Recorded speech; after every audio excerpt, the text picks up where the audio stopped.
qua cho tên gần cho thân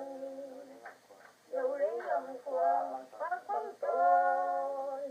chim kéo lên chim nghe bằng tên lai dầu lòng ta tao na Việt Nam đồng ta đi ngồi qua tuần lễ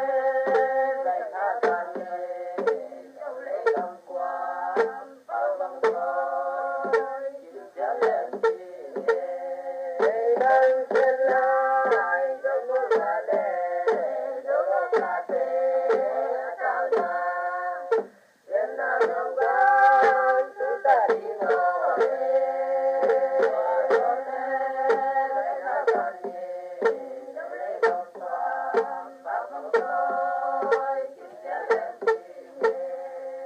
đang trên lại đâu có là lệ đâu có là thế tao na Việt Nam đồng chúng ta đi ngồi qua tuần lễ lại tha tan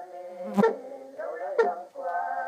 bao bằng tôi chịu trả lên chi đang trên lại đâu có là lệ đâu có là thế